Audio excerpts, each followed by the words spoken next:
The Orthodox Church firmly denies the Catholic concept of purgatory, and yet they continue praying for the souls of the dead.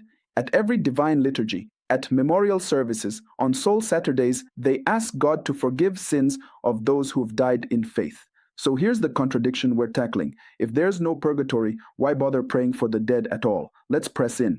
The Catholic Church believes in purgatory, a temporary purification for souls on their way to heaven. Some Orthodox theologians call this a Latin invention or even heresy. But when you step back and observe their ancient liturgies, the prayers, the customs, a pattern emerges. It sounds almost Catholic. Most people think the debate is about fire, fear, or legalistic punishment. What they miss is this. Both East and West believe that God's mercy continues beyond the grave, and our prayers matter. This isn't just a philosophical disagreement, it's a pastoral one. It touches how we bury our dead, how we grieve, and how we hope. We're going to unpack what the Catholic Church really teaches about purgatory, where the doctrine comes from in scripture and tradition, what the Orthodox practices reveal, and how to answer objections with clarity and charity. If you're interested in deepening your faith, hit like and tell me where you're watching from. And if you find this valuable, consider subscribing to Stay Rooted in Catholic Truth. You can also support the making of these videos, our team, and the tools we use through the link in the description or by scanning the QR code on screen. Let's begin with what seems like the contradiction itself. The Orthodox Church rejects the word purgatory and some of the imagery Western Catholics associate with it. You won't hear them talk about indulgences or temporal punishment in the same way. But what they do hold, across many jurisdictions, is a strong practice of intercessory prayer for the dead. In the liturgy of St. John Chrysostom, for example, the priest prays, "Again we offer you this spiritual worship for all those who have reposed in the faith, fathers, patriarchs, prophets, apostles, and every righteous spirit made perfect in faith." This prayer isn't ceremonial filler. It reflects a conviction that our actions now, especially the Eucharist, can benefit the dead. Saint Mark of Ephesus, often cited by Orthodox theologians as a critic of Latin purgatory, still affirmed that the prayers of the Church help the souls of the dead. He simply opposed the Latin explanation using scholastic categories. But the reality of post-mortem purification, that wasn't off the table. The Orthodox commemorate the dead on specific days. 40 days, 6 months, anniversaries, believing their prayers strengthen the departed in their journey toward full union with God. That implies two things. First, the dead are not in hell because hell is final. Second, they are not yet fully in heaven because heaven is the state of perfect union with God. Revelation 21:27. So while rejecting the term purgatory, the Orthodox practice reveals a belief in purification and growth after death. It may not be defined dogmatically, but it is lived liturgically. But what exactly does the Catholic Church teach about purgatory, and how far can we go in explaining it? The Catechism makes it clear, purgatory is not a place of torment or second chances. It is a purification for the elect, the saved, who are already assured of heaven but need to be cleansed of residual imperfections. 330 states, all who die in God's grace and friendship but still imperfectly purified are indeed assured of their eternal salvation. Purgatory isn't a courtroom or prison. It's the final healing bath before entering the wedding feast. But even that image can be misleading if taken too far. The key is that purgatory is a process, not a punishment. 331 calls it a cleansing fire, not to be confused with the fire of hell. Catholics don't believe anyone earns salvation in purgatory. Salvation is a gift received at death if one dies in a state of grace. But we also know that nothing unclean shall enter heaven. Revelation 21:27. If we die still attached to venial sin or disordered affections, that love must be purified. Think of someone who truly repents before death, but still bears spiritual wounds, bitterness, unhealed pride, fear, selfish habits. God, in His mercy, doesn't thrust that soul into heaven unhealed. He finishes the job. This is where indulgences, masses for the dead, and prayers fit in, not because we're earning salvation for others, but because we're cooperating in God's grace. Love is never wasted, and time doesn't limit God.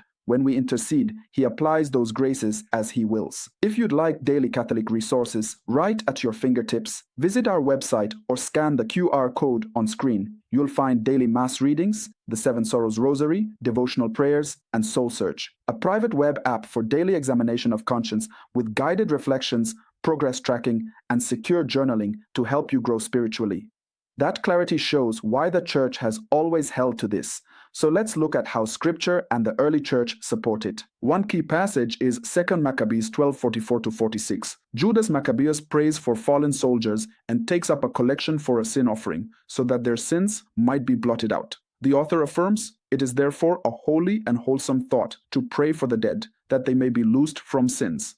This alone affirms the spiritual efficacy of post-death prayer. Protestants often reject this text, calling it apocryphal, but the Catholic Church has always affirmed it as canonical, and it shaped Jewish liturgical thought even before Christ. In 1 Corinthians 3:13-15, Paul writes that each man's work will be revealed with fire. If the work survives, he will receive a reward. If it is burned up, he will suffer loss, though he himself will be saved, but only as through fire. This image of a saved person passing through fire aligns closely with the purifying process of purgatory, not loss of salvation, but loss of impurity. Matthew 12:32 offers another glimpse. Jesus says that the sin against the Holy Spirit will not be forgiven, either in this age or in the age to come. That implies some sins can be forgiven in the age to come. The fathers didn't miss this. St. John Chrysostom, preaching on 1 Corinthians, urged the faithful to offer prayers and alms for the dead, so their sins might be forgiven and their condition improved. In his homilies on 1 Corinthians 41:5, he says, "Let us help them and commemorate them. If Job's sons were purified by their father's sacrifice, why would we doubt that our offerings for the dead bring them some consolation?" St. Cyril of Jerusalem, in his Catechetical Lectures 2310, notes that during the Eucharist we pray for the patriarchs, prophets, apostles, and all the departed, believing that it will be of greatest help to the souls for whom the prayer is offered. The Council of Florence, in Laetentur Caeli 1439, teaches, "If those truly penitent have departed in the love of God before they had made satisfaction, their souls are cleansed after death by purgatorial or purifying punishments."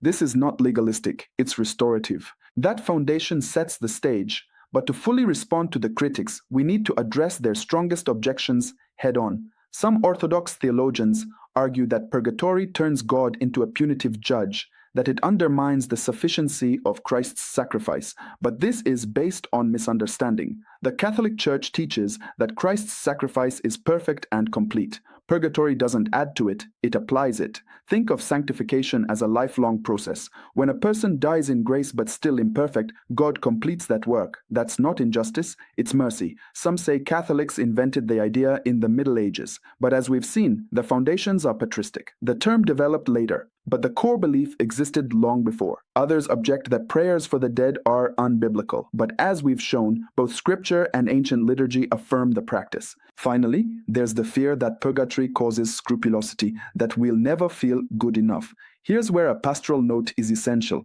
If you've struggled with fear or guilt about death, please speak with a faithful priest or spiritual director. The purpose of this teaching is not fear, but hope. Once that's clear, we can conclude with the hope this doctrine really offers. Catholics and Orthodox may disagree on the label, but at the heart of both traditions is this deep intuition. Love doesn't stop at death. Prayer matters, and God continues healing souls even after their final breath. You don't have to use the word purgatory to recognize that reality. The East expresses it through mystery and prayer. The West through doctrine and explanation. Together, they reveal the mercy of God that reaches into eternity. So what can you do with this? First, pray for your departed loved ones. Offer masses, rosaries, divine mercy chaplets. If they're already in heaven, God applies that love where it's most needed. If they're still on the way, your prayer lifts them. Second, reflect on your own need for purification now. Go to confession, detach from sin, love more freely. Heaven is union with God, so become the kind of person who would rejoice in that. Finally, read 1 Corinthians 3 this week. Let God show you what still needs to be purified and trust that He's not afraid of the mess. If this helped you, share it with a friend, subscribe, and check out our web app for daily Catholic resources and soul search to guide your spiritual journey. Truth becomes light when you walk in it.